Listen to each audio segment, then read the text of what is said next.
Hey, happy Monday. I've got an exciting episode for you today. Before we dive in, if you have not left me a rating or review for this podcast and you like it at all, please consider doing that. That 30 seconds it takes you really helps me. It helps other people find the podcast, and it helps me to know what's resonating and how I can support you more. So please go on to Apple Podcasts or wherever you listen and leave me a rating review. And if you for double prizes, if you could share this with someone who you think would benefit, do that as well. All right, let's do this. Hey, and welcome to the Full Weight of Joy podcast, the podcast for women who are done stressing about the weight of the world, of expectations and settling for status quo, and ready to step into the full weight of joy. Joy in the journey, whether up or down, joy through the life's challenges, and joy in loving your life right where you are, even though sometimes we feel like chucking it all and moving to Bali. It's for women who are ready to step into who God called them to be. He chose you to be in this world. He created you for a specific purpose. God called us to be the light on a hill, and by embracing who you are and whose you are, you can stand on that hill and shine. The best part, when you're standing next to another woman who's also on the journey, the world gets brighter. My name is Tami. I am your host and a master certified life coach and a trained therapist. For over a decade, I've been helping women do just that. Step into who they're called to be and shine. Are you ready, friend, to start your journey? Let's do this.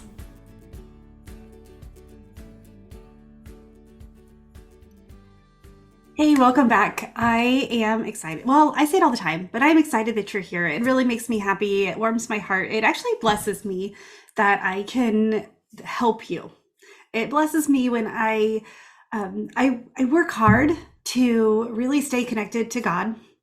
I work hard to continue to grow and to learn and to stretch some of my beliefs.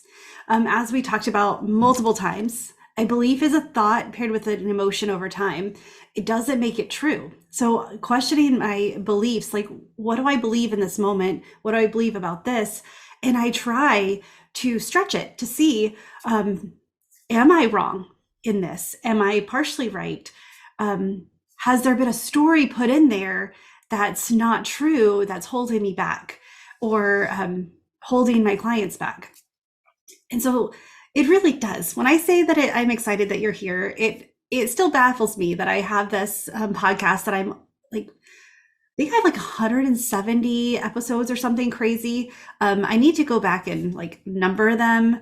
It's hard because like every platform numbers them a little bit different. And then there's a couple in there that I actually removed. Anyway, that and I re-added. Like there was an issue with the sound, so I deleted it and did it again, fixed it. So there's some changes. There's some, like, it's not as cut and dry as you would think. Tami, how many episodes do you have? How many did you do? But it just makes me happy that you're here. It makes me happy that you put an emphasis on who you are in Christ, who you are, what your purpose is, what your calling is. If you feel stuck and overwhelmed, that we don't have to stay in this feeling. One of the things from the sermon recently I heard, it talks about how we want to know the what about things. We want to know, what do we do about this? How do I get unstuck? We want to know the how. And then in the sermon, they talked about how life coaches always want to know the why. Like we need to focus on the why. And neither of those are wrong. This is kind of where it settles with me a little bit different, is because the initial question that we need to answer is who? Who is God in this moment? And who did God create us to be? And that's the focus that I go on, because from there we can find the why. Why did he create us this way? Well, let's look at the things we've been through. Let's look at the themes and the highlights of our life. Then from the why, we can get to the what do we need to do? What is God asking us to do? And then we can go into the how. Okay, what are the steps?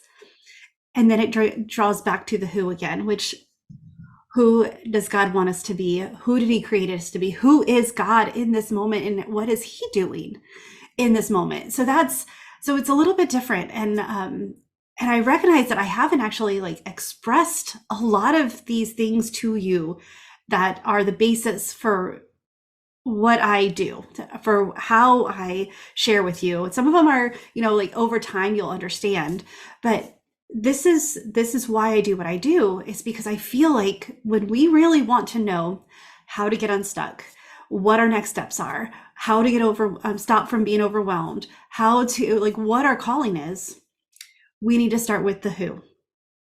We start with the who, then we can go down to the why, then we can go to the what, then we can do the how. It's not the how do we do it, and then what do we want from it, and then I even forgot why. This is why we did it, and then who are we created to be after? Like we have to flip that. We're human beings, not human doings. And so that's the first question we have to ask is, who am I in God? Who did God create me to be? How did he wire me? And so this is some of the things that I was thinking about this morning.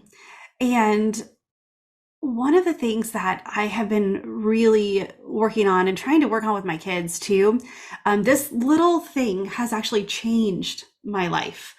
And I wanted to share it with you. I was going to do this as just a Hey Tami quick episode, but I really thought that let's dive into it and understand it a little bit deeper, because these two different words seemingly similar, but they're also very different. And they both have places in our lives, but it matters of what direction. So I talk a lot about setting intentions for our day, for our week, for our month, for our year, for our life. Intentions. An intention is a thing intended, an aim and a plan, a purpose aim. A purpose aim. An intention goes along with a purpose. An intention does not have the step-by-step directions added to it. It doesn't have the finite details that we so wish we could have. Like, just tell me what to do and I'll do it. And so setting intentions for the day. And I shared this with a coaching group that I coach in, and maybe this will actually help you as well. I'll share it at the end if I have time. If not, I can put it in the email. But the intentions, how I set my intentions for the beginning of the day, and how I reflect on them at the end of the day. And it kind of like anchors my day, my week, my month. It anchors my life to what's important to me. And so I don't get so stuck in expectations. And that's the other word is expectations, a strong belief that something will happen or be the case in the future. How many times have you had expectations of like going to a party and it not being what you expect? How many times have you had expectations of what, reaching a goal and the reward at the end, or the goal itself not meet your expectations? How often have you gone on a trip with the expectation of doing something and then you got sidetracked? A few years ago, I went to Idaho for a good friend's wedding, and I was excited. We're going to the wedding. I went to the bridal shower, the lunch we had, and we had to learn a special dance, which was so much fun because I didn't even know what the dance was. And apparently it was just a big trend that I'm not cool enough to know yet, but I did learn it. And the day leading up to it, I was in the bathroom getting ready. I was doing my hair, doing my makeup. The kids were outside. They were going too, but clearly they don't need to take long to get ready. And then all of a sudden, I hear, "Tami, get out here," from my friends that we were staying with. And I ended up in the ER with my daughter. She had a mountain biking accident, and we thought her pelvic bone was broken. Luckily, it was just badly bruised. But we spent the evening in the ER, and I missed the wedding. The reason I went on that trip, my expectation was to go and watch my friend who was single for so long and expectant for so long and trusted God for so long. And I didn't even get to go. And it was really a disappointing moment.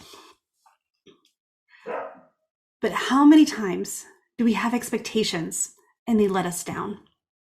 How many times do we put expectations on ourselves knowing that we're not even capable of doing this? I put expectations on how I'm going to clean the house. Like, oh, I'll do it on a Saturday. I'll get up early and I will start with, I'll do laundry in between activities because I'll, throw the laundry and then shift it and then, all the different things. And then I'll scrub the baseboards and I will all the, you know what I'm talking about. A good clean day on a Saturday morning, which will take most of the day. And then you wake up Saturday morning and you're like, but it's really cold. I don't want to get out of my bed. And the expectation that we had, let's just say it didn't happen. And so we feel guilty about it. We feel like we let ourselves down, that we didn't meet our goals, that we were hard on ourselves. We feel shameful and guilt because we did not meet our expectations. When I started diving more and more into expectations, I realized that word itself, I was placing my expectations in the wrong arena. I was expecting things from myself, from other people, from events, I was creating something for the future that I had no way of knowing what was going to happen. The other thing with my daughter has started this thing where she'll ask me about something that we're going to. Neither of us have ever experienced this. And yet she wants to know details. And so I will tell her what I think, the information I have. And I'll be like, well, it's, and I'll try to relate it to something else we've done. Bad choice. Like, I have learned my lesson, and I've actually started telling her, like, no, I'm not going to tell you what to expect, because as soon as we get there and it's not like you have built up, like I'm just guessing. And when it's not like that, you come after me and said, you said it was going to be like this, and it wasn't.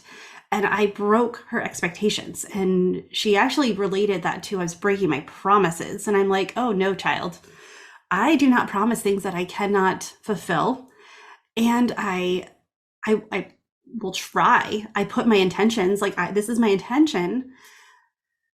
But so I've stopped doing that. I was like, nope, I'm not telling you anything to expect. All I know is we're going to be there this time. This is the information I have. This is when we're going to get there. And from there, you're on your own. But when we depend on expectations of others or on ourselves or on the things of this world, we are let down. We can't possibly know the future. We can guess, we can hope, we can base it on things that we've, old experiences. But even then, there's typically more than one element that we don't know. And then there's also the unexpected things that happen. So where should our expectations lie? And really, Psalms 135 says, I wait expectantly, trusting God to help, for he has promised. I leave my expectations to the Lord. I expect him to show up. I don't know how, I don't know when, I don't know who, I don't know what, I don't know any of those.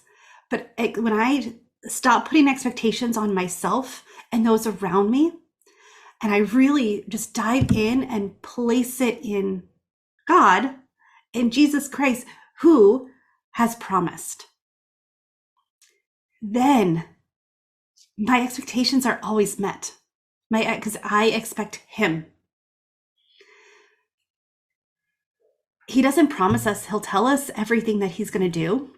He doesn't promise us that he will do things exactly how we want. But that's okay, because he knows the future. He knows. He holds our future. And well, we can expect him to show up. We can expect him to act.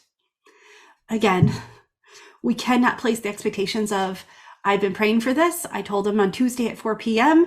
that I wanted it to rain, and I know it will rain at 4 p.m. And I will not be disappointed. Okay. We cannot put those kind of things, those limitations, those rules on God, but we can expect him to show up and to answer our prayers and to comfort us when we need comfort. And so when we expect God, we surrender control to him. He knows how it needs to be done. One of the things that my kids and I and Kyle and I, we talk about where we love the mountains, and we would love to have a place in the mountains. Specifically, we love Breckenridge. Actually, I love McCall. If you have ever been to McCall, that's one of my favorite mountain towns. It's in Idaho. But we went to Breckenridge a few years ago, and just the experience walking around it, and it was just a good mountain vibe. It's like, we would love to have a place there.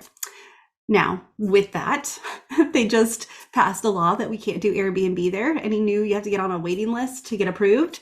Also, millions of dollars for a tiny place, not in our budget. But what we can do is say, okay, God, Breck or better. Like, we will leave the expectation up to you. We will do our part. We will stay faithful. We will stay obedient. We will keep moving forward. We want what's best for you, from you. And so surrendering that control of the outcome, when we give expectation to God instead of focusing on us, it releases us from the outcome.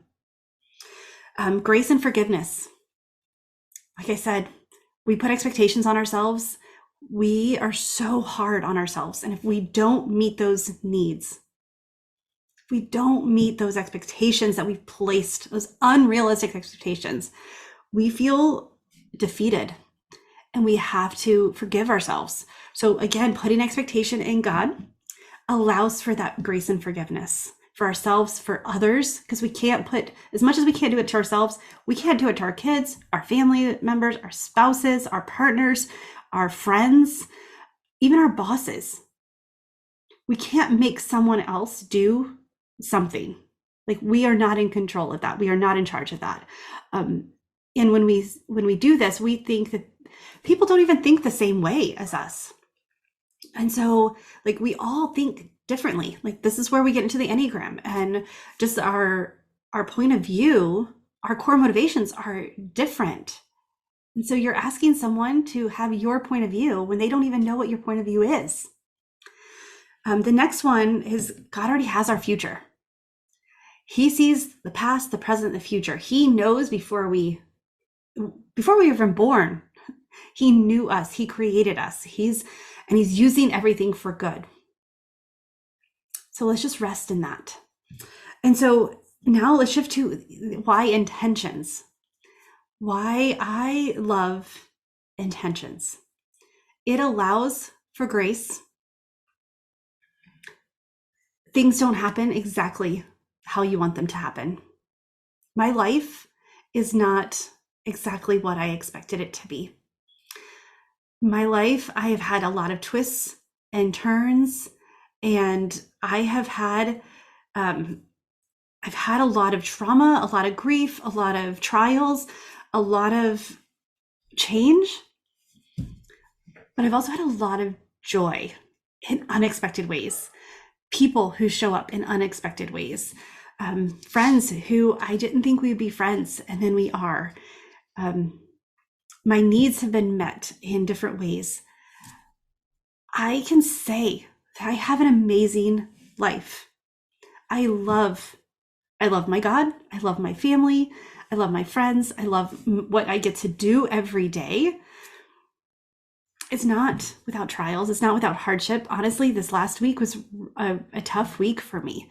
I'll share another time, but it's been a roller coaster of emotions lately. And dealing with that, if I had expectations for myself, I would have really dug myself even deeper. By having intentions, I intend to have a great day. My intention for today is to feel productive. I want to be productive. So when you set the intention of productivity, your brain is actually going to start looking for ways that you are meeting your intention.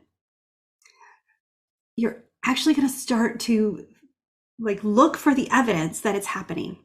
Versus expectations, we almost look for ways oh, that's not exactly how it happened. Oh, I didn't plan it that way. Yeah, well, I got this, but I did not get that. I did not meet my expectation today. But when the intention, it allows for that flexibility. It allows for God to move and give you opportunities. We don't know what we don't know. And by setting an intention, it allows for that. It allows us to learn as we go.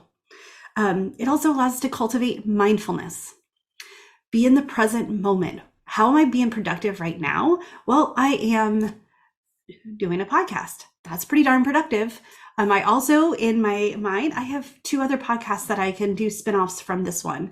And so that will come, that will come later. But again, by being productive as a intention, instead of an expectation, I'm not putting pressure on myself.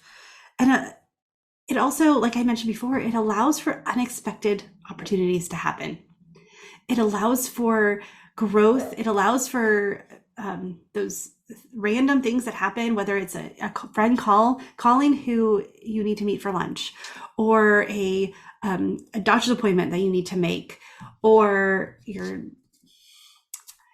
the kitchen sink breaks and you have to go and shift your plans because water is spewing everywhere and that needs to be taken care of immediately. It allows for life. It allows for life. So how do we set intentions for the day? How do we wait expectantly for Jesus and then set intentions for Tami or for you?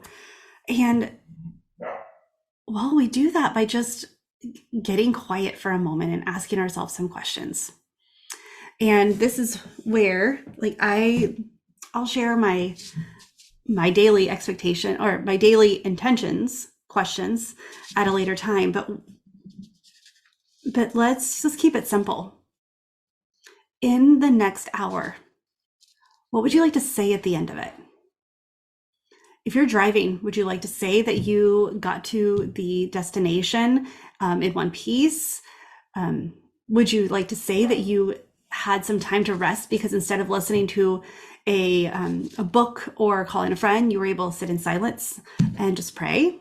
Were you able to listen to worship music? So while you are driving, you're actually worshiping and filling your cup. It doesn't have to be hard. I think that we put these hard things around them because we have such big expectations for ourselves, but we put these things because it protects us and it makes it so we kind of stay small because we can't meet every expectations we set for ourselves. We can't do everything for everyone. And when we put these limits on ourselves, it really does limit ourselves. It limits what we're capable of. And so just ask yourself, what do I want in the next hour? What do I want to be able to say about myself, my family, my health, my work, my house, my relationships at the end of the day? That's it. Set that. And then throughout the day, look for the evidence of that's happening. If you want to improve your relationship for the day, and my 15-year-old son and I, we've been having some, we've been butting heads a lot. And today is okay, I'm going to put that down. My intention today, my expectation is for him to get his schoolwork done. My intention, which he'll get a majority of it done, but he won't do it the way that I think it should be done. My intention is to apologize for a conversation I had with him yesterday, and to support him with a subject that he needs. Just let him ask me a question and I sit down and help him. That's my intention, to try to bridge that relationship. I have gotten the habit of apologizing to him, even though he's 15 and he's not always right. I know that some of my reactions are not necessary. Like, I need to get back. I was on my stress path and I need to get back into response mode instead of reaction. And I need to get back in my growth path. I need to start like centering myself and not nitpicking everything. Yay, being an Enneagram 1. But set your expectations for the day. Okay, I said it wrong again because I was reading the word expectations on my screen. Set the intentions for the day. See, it is like you're listening to this on a Monday, so you're going to feel me, but it will be okay. It's going to stretch you a little bit. It's going to push you. It's going to feel a little weird. It's also going to feel like you're not doing enough. What does doing enough mean? Like, define that. And that's a whole nother podcast episode, but I am going to close this for now. If you want to know more about setting expectations and setting expectations with Jesus, and then setting intentions for yourself, man, I'm on top of it today. But yeah, set intentions for yourself, then reach out. Let's talk. Get on our Facebook page and let's start talking. If you're interested in learning how to set expectations for yourself, and like we started, if you want to know the who God is and who did he create you to be, so that way you can get the why, the what, the how, all of those other questions answered, join Shine. This is what we focus on. This is what we're doing. And this is one area that my expectations for it have like gotten a little bit crazy. And so now I'm honing it in and focusing on what's important, what I really want you to know. My intention for Shine is to be a community where we can support you in who God's created you to be, support you in your calling and in what's next in this next season, as you're shifting, as you're changing, as your kids are getting older, as you are figuring out that you want to maybe leave the job that you've been working in for 20 years and you want to start your own thing. You want to start a ministry. You want to write a book. You want to do whatever. You want to start a breakfast club. You want to spend more time with friends. You want to start a business. But this is where I want to support you. Because when we discover who we're created to be in Jesus' name, then all of those other questions are so much easier to answer. So join Shine. The link is in the show notes. I think that's it for the day. I can't wait to hop on your phones again on Thursday with another Hey Tami, and get those questions in. If you have questions to ask for Hey Tami, please do.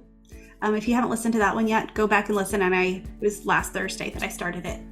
But with that, friend, I hope you have an amazing week. I hope that you set the intentions for today and even for the week, and give yourself some grace. What expectations do you need to set down? Which ones do you need to give to God? And where can you give yourself some forgiveness for not knowing what we didn't know? All right, with that, choose joy, friend, until joy chooses you. I will see you soon.